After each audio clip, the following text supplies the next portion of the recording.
Shalom, kita bersyukur kepada Tuhan, kita boleh ada saat ini. Itu semua karena pemeliharaannya di dalam kehidupan kita. Haleluya.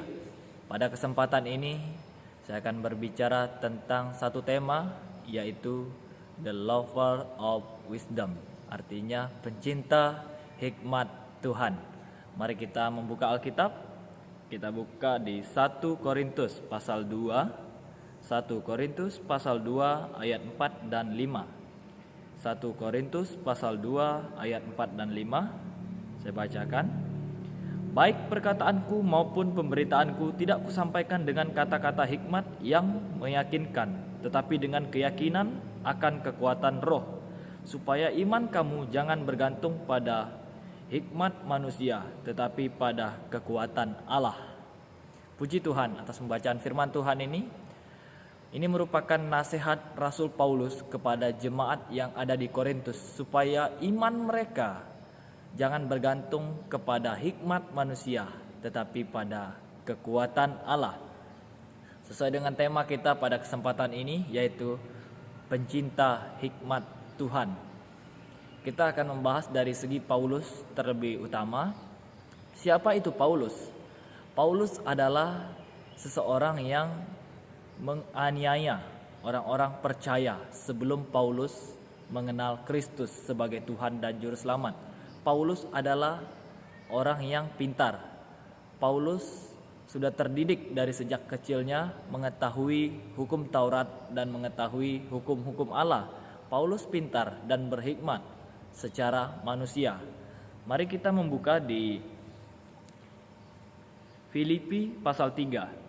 Filipi pasal 3 ayat 7 dan ayat 8. Filipi pasal 3 ayat 7 dan ayat 8. Saya bacakan untuk kita.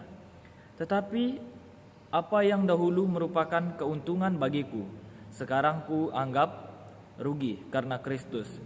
Malahan segala sesuatu ku anggap rugi karena pengenalan akan Kristus Yesus Tuhanku lebih mulia daripada semuanya.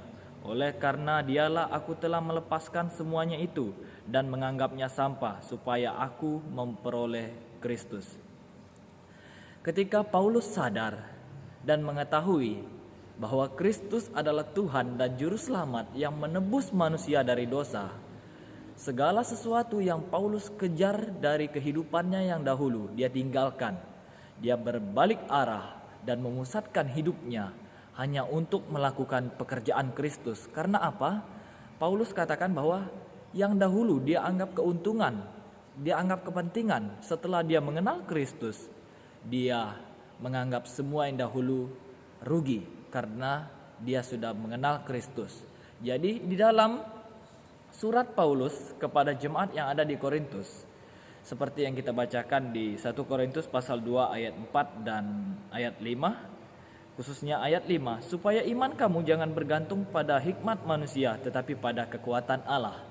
Kita tahu Paulus adalah seorang yang mengetahui hukum-hukum Taurat dan menjalani hukum Taurat sesuai dengan apa yang telah ditetapkan oleh hukum Taurat. Dia lakukan dari sejak kecil sampai saat dewasa, sehingga orang-orang Kristen yang percaya kepada Kristus, dia ingin menganiaya mereka, masukkan mereka ke dalam penjara karena Paulus belum mengerti tentang Kristus, bahwa Kristus adalah penggenapan dari nubuatan para nabi dan nubuatan kitab suci. Namun ketika Kristus datang menegur Paulus dalam perjalanannya ke Damsyik, maka Paulus sadar bahwa dirinya salah dan dia tidak mempunyai pengertian sesuai dengan apa yang dia pikirkan dahulu. Paulus memikirkan dirinya dahulu, dia adalah orang yang mempunyai hikmat, mengetahui hukum-hukum Allah. Tetapi ketika dia mengenal Kristus, dia merendahkan dirinya bahwa Kristus itu adalah hikmat yang sesungguhnya. Ingat, Kristus adalah hikmat yang sesungguhnya. Tema kita pada kesempatan ini berbicara tentang the lover of wisdom, yaitu pencinta hikmat Tuhan. Ketika Paulus mengenal Kristus, dia menjadi seseorang yang pencinta hikmat Tuhan. Apa yang Paulus lakukan ketika dia mengenal Kristus?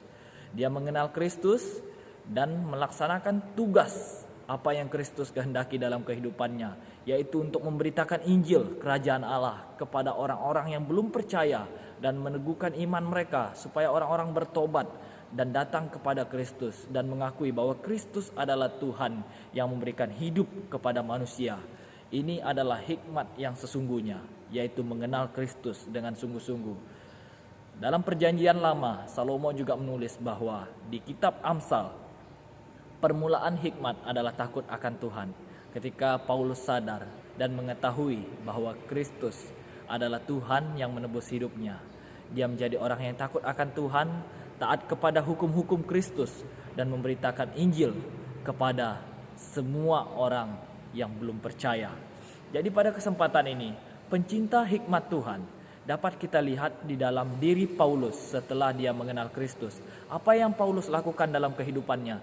Dia tidak memikirkan hidupnya lagi, dia tidak memikirkan kepentingannya lagi, tetapi dia ingin berjalan, ingin melakukan apa yang Tuhan Kristus kehendaki dalam kehidupannya. Apa yang Kristus kehendaki, dia lakukan karena untuk apa? Untuk melakukan pekerjaan Kristus yang mulia, hanya untuk mendatangkan hormat kemuliaan bagi nama Tuhan. Itu yang menjadi tujuan dari Paulus dalam kehidupannya. Malah segala sesuatu dianggap rugi karena telah mengenal Kristus.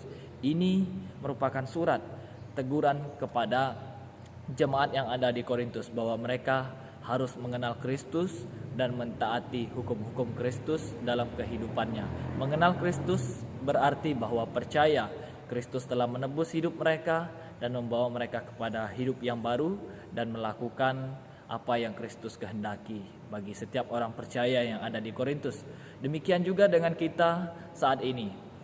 Kalau kita mengakui bahwa kita adalah pencinta hikmat Tuhan, kita mencintai Kristus itu sendiri dan melakukan apa yang menjadi perintah Tuhan Yesus dalam kehidupan kita. Mengenal Kristus dan melakukan perintah Kristus, maka engkau akan disebut pencinta hikmat Tuhan. Haleluya.